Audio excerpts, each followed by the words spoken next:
یوه مسله په آدابو د اختر کې دا راځي، دا به دې سره تعلق نه ساتي. ګوره دلته مسلې د مانځه بیانېږي، صلات العید. د اختر مسایل نه بیانېږي، ځکه چې د اختر مسایل کړی وو بیا خو د اختر ټولې مسایلې راغی، پکې مونځ هم راغی. خو دلته د اختر په ورځ موږ ډېر کارونه کوو، یو پکې مونځ دی. نو دې ځای کې مسلې کمې راوړي چې د مانځه سره تعلق ساتي. نور سره موږ فایدې لپاره ذکر کوو دا خواوشا دا مسلې. نو بیا کې یو ادب دا هم دی د اختر د ورځې چې وړي کې اختر کې چې کله اختر مانځلی ځي څه وکړي؟ کجورې وخوري. بارک الله فیک. تاک عادت کجورې وخوري. لوی اختر کې بیا سنت طریقه دا ده چې ته د سهار د مانځه نه بعد هېڅ ونه خوري او قرباني وکړي، او د قرباني په دې غوښه ته دغه وختي روژه د لږ ساعت نه چې دا ماته کړي. دا مستحب طریقه ده. دا شان د اختر په ورځ مستحب عمل او د اختر په آدابو کې دا دي چې په هغه ورځ غسل وکړي، خوشبو ولګوي، بدن صفا کړي او نوي کپړې واچوي. که اوس تېره شي که نوي نه نو صفا کپړې واچوي. دلته به دا خبره نه کوي، ګوره دا ډېره فایدهمنه بس یاره غریبي ده او موږ دا مستیانې نشو کولی چې یو خوشحالي الله رب العزت موږ له راکړې ده که نه، هغه خوشحالي المنزل او هغې ته خوشحالېده دا عبادت دی. دا څه دی؟ عبادت دی. په دغه ورځ خرچه په ځان کول، په بچو کول، په ګاونډي، په ملګرو، په خپلوانو، په دې الله تعالی اجر درکوي. ځکه چې ته په خپل هم ځان خوشحالې او نورو خلکو ته هم خوشحالي ورکوې. دا خبرې کول چې نه جي موږ د مسافرو به څه اختري، دا جمله صحیح هم ده او دا جمله غلط هم ده. یاد یې کړه. صحیح داسې ده چې مسافرو به څه اختري، که په دې اعتبار سره ووایو چې بچو نه لري، مور پلار نه لري، کلي علاقې نه لري، نو هغه مزه نه وي. دا خبره صحیح ده. په دې اعتبار سره دا جمله څه ده؟ صحیح ده. په دې اعتبار سره چې مسافرو به څه اختري، یعنې زمونږ خوشحالۍ او دغه دې ته ضرورت نشته، نو دا خبره غلطه ده. ځکه چې شریعت یو ځای کې دا مسله نه ده بیان کړې چې د اختر خوشحالي به هغه څوک کوي چې څوک په خپله علاقه او په خپل کور کړي. خو عبادت دی. که موږ د دنیا په هر ګوټ کې یو دا زموږ دپاره خوشحالي ده. که موږ غریبانان یو که موږ مالدار یو دا زموږ دپاره خوشحالي ده. که موږ بیماران یو که موږ روغ یو دا زموږ دپاره د خوشحالي ورځ ده. نو بعض په دې خبرې سره چې د مسافرو به څه اختري، بس نه خوشحالۍ ته ضرورت نه صفا کپړو ته، نه نوي کپړو ته، نه راشه درشه ته، نه د ملګرو خواته تګ راتګ ته، بس د مسافرو څه اختري. بعض وایي بس زموږ دغه اختري چې وده شو. نو دا خو تا داسې کړی دی، تا داسې کړی دی، داسې ورته ووایه تا کړی دی. کله ناکله ګوره موږ دا درته د یو مخلص ورور نصیحت وکړو، کله ناکله موږ خپل ژوند په خپله تنګ کړو. صحیح د مسافري ګران کار دی، د دې احساس ماته شته. اوس مسافري ګران کار دی، ته د بچو نه لري، ته د خپلوانو نه لري، خو ما او تاسو څه نه څه خوشحالي خو کولی شو. نه اختر مونځ یې وکړو په کټ کې چې دی نو پړ مخې پرېوت، هغه ماسخوتن کې راپاڅېدو سترګري پړسېدې د مسافرو څه اختر. یو خو دې مونځونه پرېښودو چې مونځونه دې پرېښودو ستا په اختر کې خوشحالي د کوم ځای نه راځي.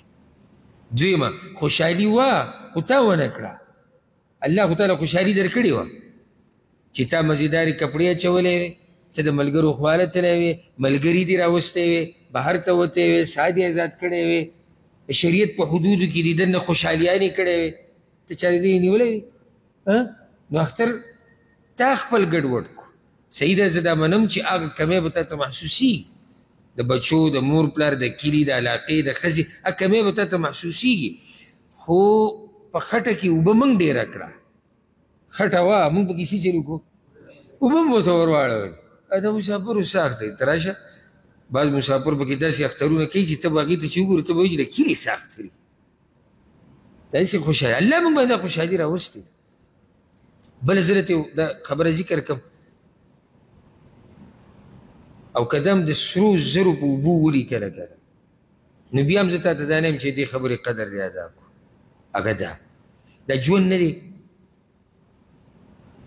دې کې دا د مسلو نه د غمونو نه خالي نه دی، د ژوند د مسلو د غمونو نه خالي نه دی. نو ضرورت دی کې موږ ته څه دی چې موږ ځان په زور خوشحاله کړو.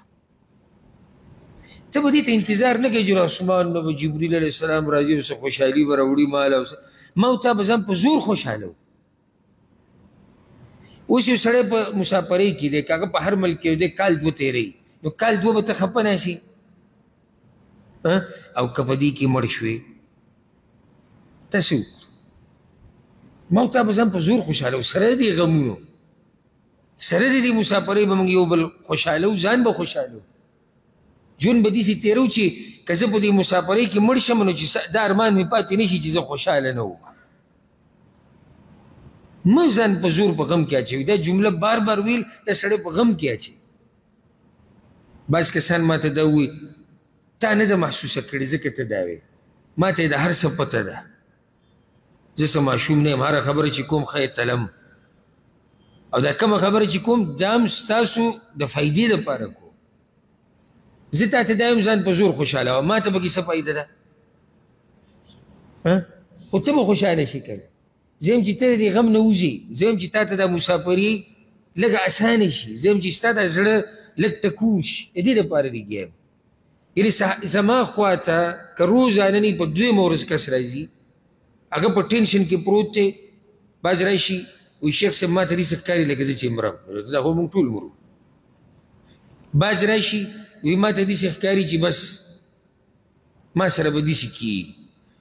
او مخکې ورځو کې یو کس راغلی او ما ته یې د خبرو نه اندازه ولګېده چې د دماغي حالات صحیح نه دي، ځکه چې د روغ سړي د خبرو پته لګي چې دا خبرې کوي ښه برابر لګي، خو په دې منځ منځ کې به یې داسې ټکی ووایي که نه او داسې خبره به یې وکړي چې ما ته پته ولګي.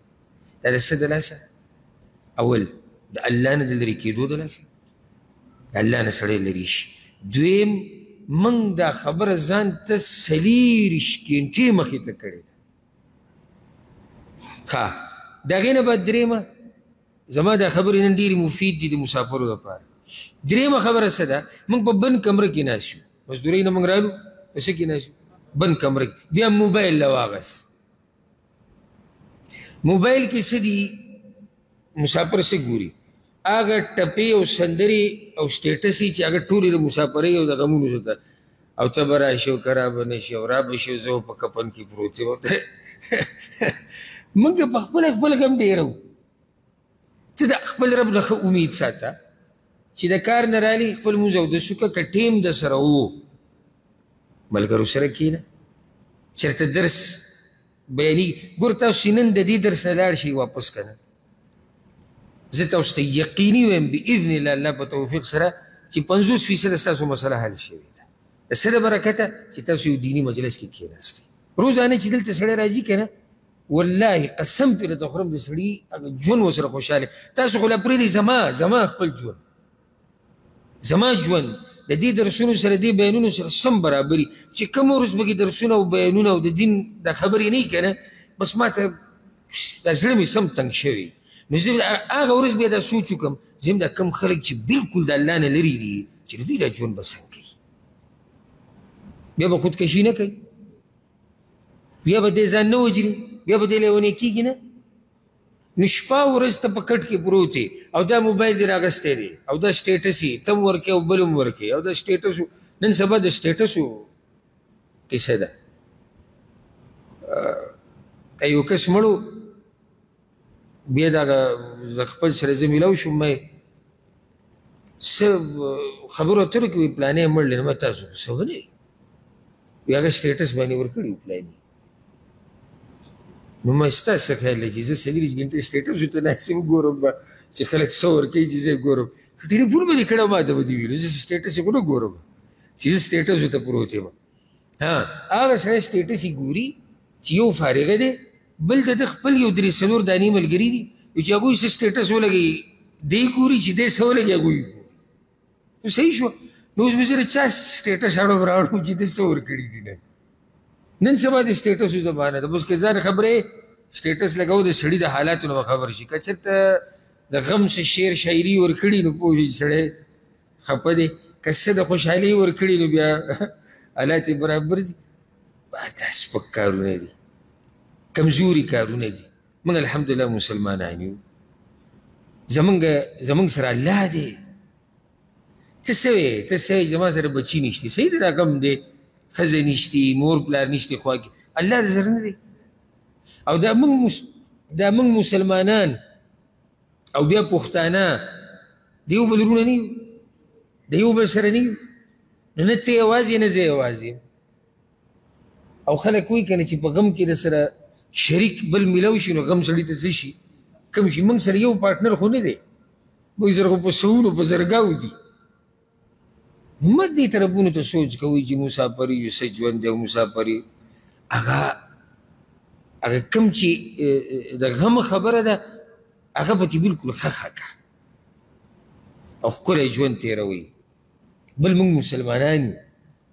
بل اوس یو عربي او ناشنا خبره ورکړې وه، اگر که په دې خبره باندې زما بیا هم نیوکه شتي، هسې عام جملتن یو خبره چې د مسلمان په الله باندې یقیني، په تقدیر ایمان یې د په ژوند کې څومره سکوني. نو دا انګریزان نه دي، د یهودو نصاراو ده، د دوی په دې ملک کې خودکشیانې ډېرې کېږي. تاسو چې سرچ وکړئ په دې ګوګل باندې، که ټیم درته میلاو شو او فارغه شوئ د دې ویډیوګانو او ټیک ټاک او دې قصو نه، لږ په دې ګوګل باندې سرچ وکړئ چې کم ملکونو کې، د دنیا په کمو ملکونو کې خودکشیانې ډېرې کېږي، ځان وجل. نو دغه انګریزانو دا ملکونه پکې په ټاپ کې چلېږي، سره د دې چې د هغوی ملکونه ترقي یافته دي او زمونږ دا ملکونه به چېرته لاندې ویني، سره د دې چې هغه غریب ملکونه دي. نو تعجب سړی وکړي چې ترقي یافته ملکونو کې خودکشیانې ډېرې دي او زمونږ کې کمې دي. وجه هغه اسلام دی، د دې غریب په الله باندې ایمان دی چې دا څه چې دي دا د الله طرف نه دي. به دومره ټینشن اخیستو ته څه ضرورت دی ځان پکې خودکشه کړې یا ځان وژنې؟ نو هغه عربي دا ویلي وو، هغوی چې معمولي تنخوا کته به راشي که نه د دغه غیر مسلمو، نو بلو چې خبر شي وي ځان یې وژلی دی، تمانچه یې راغستې وه او ځان یې ګړز ویستی دی، یې پړی را اچولی ده، هغسې چل شوی و، تنخوا یا کار یې خراب شوی و. او وایي زمونږ هغې ته وګوره، وایي تنخوا به یې ټیکټ کړي ځکه چې دی یو څو ورځې نه دی تللی، د تنخوا دا حال دی، لږه تنخوا و هغه یې ته هم کټ کړې ده لږه، او د بجلۍ بیل به پسې راغلی، د موبایل سیم به پسې بند کړی ځکه چې بیل لاګلی د هغه یې نه دی ورکړی، او د بچو مسلې به ورته وي، د هغو فیس ورکول، د هغو یو شی بل شي، نورې ده ته ډېرې مسلې پرتې. او وایي چې کله د شپې د سره کښېني ډوډۍ د بعد چای څکي ګپ شپ لګوي که نه، یاره وایي چې دویمه ښځه درته نه ده معلومه څه ترتیب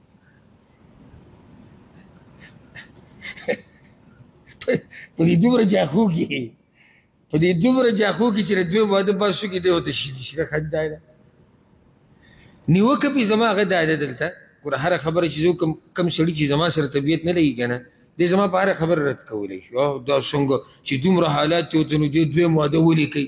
موږ دلته دا مسله نه ذکر کوو، ورسېدی بې که نه، موږ یو مسله ذکر کوو په دې باب کې. هسې یو مثال دی، یو چا خبره چې وګوره دا مسلمان ولې دومره مطمئني په خپل رب ایماني، په الله باندې د ایمان د لاسه د انسان مسلې ټولې حل شي، چې دا به الله حل کړي، دا به الله ختمه کړي. دقه خبرې نو زه هم دا وایم چې دا مسافریانې چې کوم زموږ مسافرونه کوي، که هغه په دې ملک کې دي، که هغه د دنیا په هر ګوټ کې دي، دا مسافریانې به یو ورځ ختمې شي انشاءالله. په کومو چې قرضه ده دا قرضې به رب العالمین یو ورځ ختمې کړي، دا بیماریانې به الله یو ورځ ختمې کړي، او په دې وچو لختو باندې به الله یو ورځ اوبه راولي. مه نا امیده کېږئ د الله. او ډېر مالداره چې تاسو وینئ او ډېر ښه حالات والا چې تاسو وینئ په ملک او علاقه کې، هغه هم یو ورځ په مسلو کې ډوب. خو داسې نه کېږي، خصوصا د ځوانانو ته دا وایم، دوی چې د ملک نه راځي که نه، نو دلته چې راشي عمر د ده څو دی، د 20 نه 25 منځ کېږي. نو دی اوس په کلي کې یو کس لیدلی دی چې هغه 3 چته کور جوړ کړی دی، او هغه روښانې پکې لګولي دي چې ټول کلي کې پړقېږي، او د شپې چې پکې بجلي ولګي نو ټول کلي ته پته وي دا د پلاني کور دی. نو دی چې راغی دی د دغې کور په دغه راغلی دی چې زه به راځم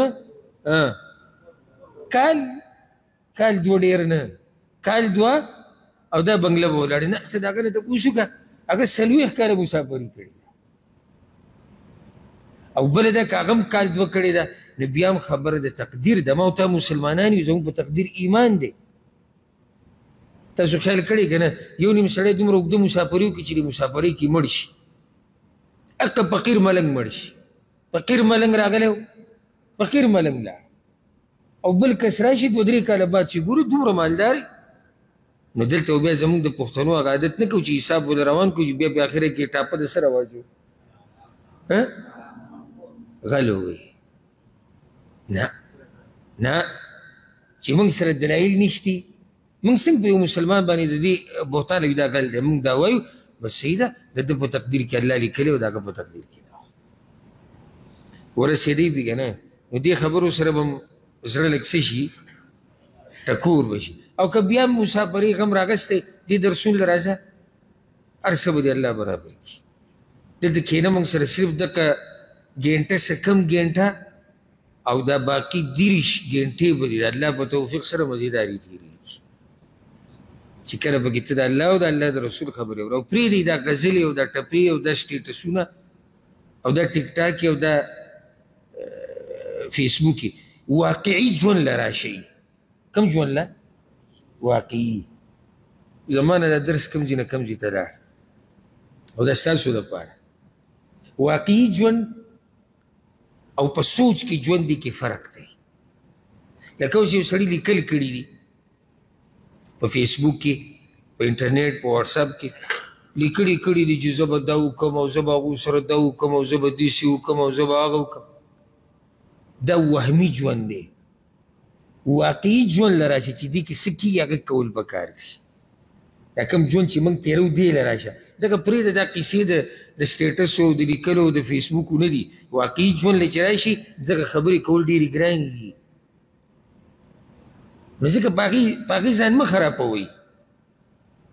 هغه خبرې داسې دي چې هغه خو چا یو ویډیو جوړه کړې ده، په هغې ناست و ویډیو جوړه کړې ده او بس دا غریب په ټینشن کې اچولی دی. نه، واقعي ژوند یو شان دی او د انټرنیټ ژوند دا بل شان دی. داسې نه چې ته دغه ژوند بیا هغې ته پروت دي چېرې زما دا خو داسې نه شو. نه، واقعي حالات هغه بدل دي او دغه خو وهمي دنیا ده په کټ کې. اوس ته کور ته لاړ شي د شپې پارېږئ، اوږدې شپې دی او موبایل دې راویسته او څه خطرناک داسې لیکل دي وکړو او بیا یې د هغې نه ویډیو جوړه کړه او بیا دې شیر کړه. نو هغه ته دا په خپل هم دا پته نه شي څوک چې بیا دا ویډیو ګوري چې ده په خپله سایل دی،